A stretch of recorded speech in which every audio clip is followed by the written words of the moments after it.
जय गुरु जी। शुक्राना गुरु जी। जय गुरु जी संगत जी। ओम नमः शिवाय। शिव जी सदा सहाय। ओम नमः शिवाय। गुरु जी सदा सहाय। जय गुरु जी। अनंतम अनंतम शुक्राना गुरु जी। संगत जी, आज हम बात करेंगे गुरु जी का सत्संग कब और कैसे किया जाता है। नई संगत हमारे साथ काफ़ी जुड़ी हुई है, जिनको सत्संग का पता नहीं चलता किस तरह से करें, क्या करें, कैसे करें। तो सबसे पहले तो सवाल होता है कि सत्संग कब किया जाए। तो पहली बात तो ये है कि सत्संग हम अपनी मर्ज़ी से नहीं करवा सकते हैं, ये गुरु जी की ही लीला होती है। वही ऑर्गेनाइज़ करवाते हैं, जिस तारीख को जिस टाइम पे उन्होंने करवाना है सत्संग, वो खुद ब खुद उस डेट पे उस टाइम पे हम पहुंच जाते हैं।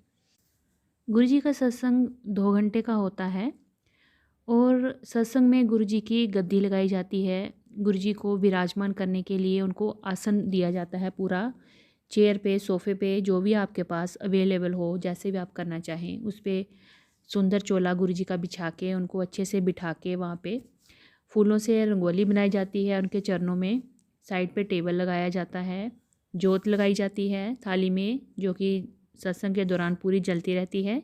और एक जोत जो है वो अलग से तैयार करके रखी जाती है, जो कि आरती के टाइम पे गुरु जी के आगे उस थाली को सब आरती करते हैं जिसके साथ।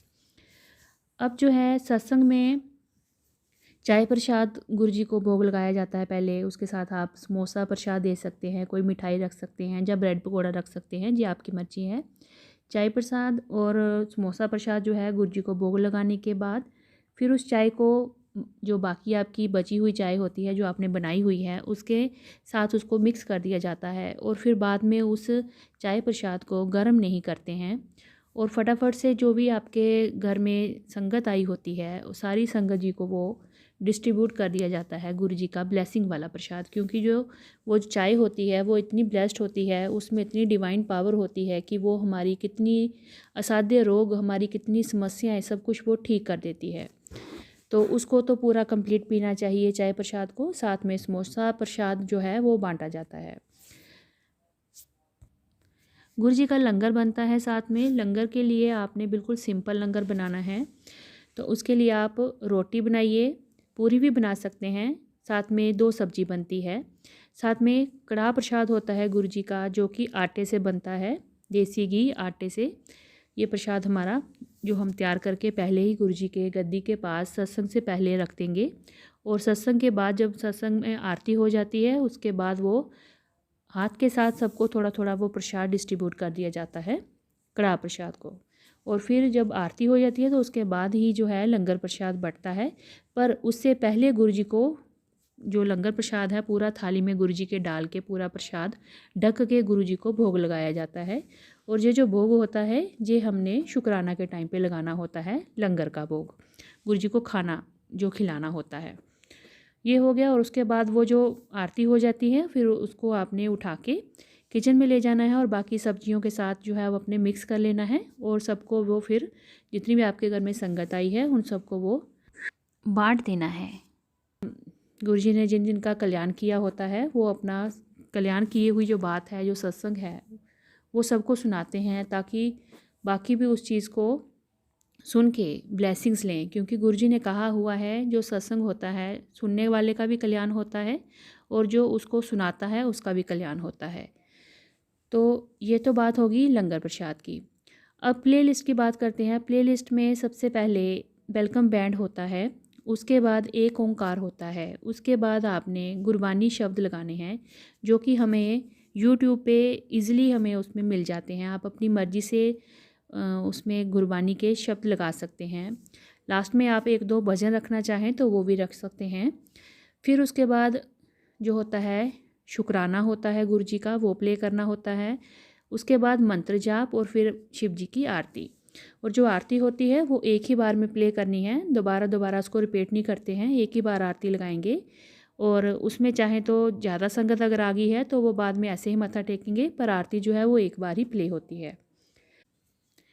गुरु जी के सत्संग में जल प्रसाद भी रखा जाता है, छोटी छोटी बॉटल्स मिल जाती हैं इजीली मार्केट से, वो रख दी जाती हैं साइड पे, ताकि वो भी सत्संग में ब्लेस्ड हो जाएं और जिसको भी चाहिए, वैसे तो सभी को वो बॉटल से एक एक बांट देनी चाहिए, पर जिसको चाहिए तो आप उसको ज़्यादा भी दे सकते हैं उनकी फैमिली के लिए, क्योंकि वो ब्लेस्ड होता है, वो इतना जल प्रसाद इतना ब्लेस्ड होता है कि वो किसी भी रोग को, किसी भी समस्या को दूर करने की पावर रखता है। तो वो ब्लेस्ड जल प्रसाद भी इसमें सत्संग में होता है। उसके बाद बात आती है कि कई लोग जो हैं सत्संग में, नई संगत होती है, आके बैठते हैं तो सहेलियाँ मिल जाती हैं जैसे, तो बातें करना शुरू कर देते हैं। तो गुरु जी के सत्संग में आपको साइलेंस मेंटेन करके रखनी है, मतलब बोलेगा कोई भी नहीं, आपस में कोई बात नहीं करता है। बड़े आराम से ध्यान लगाना है गुरु जी के, जो शब्द गुरबानी चल रही होती है, गुरु जी सामने विराजमान होते हैं उस वक्त, बड़े आराम से आपने सत्संग में ध्यान लगाना है, शब्द बानी में आपने आराम से सुननी है। उसके बाद आपने जो है अपना मोबाइल जो है वो भी बंद रखना है सत्संग के दौरान, चाहे तो आप साइलेंट मोड में रख लें, और उस दौरान सत्संग में किसी से फ़ोन पे बात भी मत करें, क्योंकि आपकी ब्लेसिंग जो है वो ट्रांसफ़र हो जाती हैं जिससे आप बात करेंगे, ये गुरुजी ने अपने टाइम पे बोला हुआ है। अच्छा, अगर आप घर में सत्संग कर रहे हैं तो लंगर प्रसाद संगत जी कोशिश करिए घर में ही बनाइए, कड़ाह प्रसाद भी घर में ही बनाइए, आटे का बनाइए जो कड़ाह प्रसाद होता है, और उसको खुद बनाना चाहिए। जो घर के सदस्य हैं उन सबको उसमें कड़छी ज़रूर चलानी चाहिए, उससे हमारे कर्म कटते हैं। और जो जितनी आप श्रद्धा भाव से लंगर प्रसाद को खुद अपने घर की जो लेडीज़ हैं, आंटी हैं, वो बनाएंगी, तो उनके जो हैं कितने वो कर्म जो हैं, कष्ट हैं आने वाले, वो सब गुरुजी उनको ख़त्म कर देते हैं। और वैसे भी गुरुजी जो हैं किसी भी संगत के रूप में आपके घर में आके विराजमान हो सकते हैं। तो आप ये ना सोचें कि जो हमारी बड़ी नॉन संगत है उसी के साथ बड़ी हम हंस मिल के बात करेंगे या उसी को हम बड़ा वेलकम करेंगे, और जो अननोन संगत कोई ऐसे ही किसी के साथ आ गई है या जिसको पता चला है कि सत्संग है तो चलो हो हम भी चले जाते हैं, तो उसको आप बुलाएंगे नहीं। आप ऐसे ना करें। एक व्यवहारिक कर्म जो है ये भी एक बड़ा ज़रूरी है सत्संग के दौरान। सत्संग के बाद भी उनको ऐसे सी आप करें कि जैसे आपके बड़े ही अच्छा कोई साथ में आपका कोई बड़ा प्यारा रिश्तेदार या आपका अच्छे परिवार का कोई मेंबर आ गया हुआ है, तो आपने उनके साथ व्यवहारिक कर्म भी अच्छे रखने हैं। व्यवहार अगर किसी के साथ भी बुरा कर देंगे सत्संग के दौरान, बाद में, या जो पहले आ गई हैं संगत उनके साथ, तो वो भी एक गलत बात होती है, उससे भी हमारे गलत कर्म हो जाते हैं। तो सबसे पहला कर्म जो होता है वो व्यवहार का होता है। उसके बाद फिर आप जो घर में आई है संगत, जैसे गुरुजी आए हैं तो उनको जल प्रसाद, चाय प्रसाद, समोसा प्रसाद, लंगर प्रसाद सब कुछ आप उनको सर्व कर रहे हैं, वैसे ही आपके घर में जो संगत आई है उसको बड़े प्यार से आप चाय प्रसाद पिलाइए, लंगर प्रसाद करवाइए, और जब जा रही हैं तो उनको हाथ जोड़ के उनको थैंक यू करना चाहिए, शुक्राना करना चाहिए गुरुजी का भी और संगत का भी। और गुरुजी का सत्संग जो होता है वो वैसे भी पॉजिटिविटी इतनी देता है कि आप खुद फील करेंगे। जो संगत सत्संग अटेंड करती हैं या खुद अपने घर में करती हैं सत्संग, उनको पता होगा कितनी पॉजिटिविटी मिलती है आपके घर में। आपके अंदर इतनी जो भी परेशानी या कोई भी समस्या चल रही होती है वो एकदम ऐसे होती है कि गुरुजी आप बैठे हो तो फिर हमें क्या चिंता है। तो बस बड़े सिंपल तरीके से करिए, आराम से सत्संग को करिए और अपनी संगत को बुलाइए। नई संगत जो आ रही है उनको भी बड़े तरीके से सारी सिस्टम से बताइए कि इस तरह से प्रसाद भोग लगाना है, इस तरह से लंगर प्रसाद इस टाइम पे भोग लगाना है, ताकि जो नई संगत आपके घर में आ रही है वो आपको देख के फॉलो करके अपने घर में जाएगी। तो जब वो सत्संग करवाएंगे तो उनके घर में जो नई संगत आएगी वो उन्हीं को ही फॉलो करेगी, आपको नहीं फॉलो करेगी। हमने उनको ये दिखाना है कि हम किस तरह से सत्संग कर रहे हैं। अगर सत्संग में होगा ही यही कि लंगर प्रसाद के टाइम पे बाज़ार से छोले कुलचे ले आए तो वो सर्व कर दिया, अगर आप खुद में घर में बना सकती हैं आंटी तो आपको खुद बनाना चाहिए। बेशक आप 2-2 रोटियाँ, एक सब्जी, एक चपाती ऐसे दे दें लंगर प्रसाद में, कोई ज़्यादा बात नहीं होती, क्योंकि ये जो लंगर प्रसाद होता है ये ना तो हम किसी को लंच के लिए इनवाइट करते हैं ना डिनर के लिए इनवाइट करते हैं। ये तो गुरु जी का सत्संग का प्रसाद होता है, जो डिवाइन प्रसाद होता है। तो इसके लिए कहते हैं ना कि एक कुनका भी मिल जाए, एक बाइट भी मिल जाए तो वो भी हम धन्य हैं कि हमें मिल गई। तो इसीलिए खुद बनाएं और खुद हर एक चीज़ को ऑर्गेनाइज़ करें, बेशक सिंपल करें, खुद ऑर्गेनाइज़ करें, ताकि जो हमारी आने वाली जो नई संगत आके देखेगी, 10 अगर पुरानी संगत बैठी हैं, 2 नई संगत बैठी हैं, तो वो क्या देख के जाएंगी।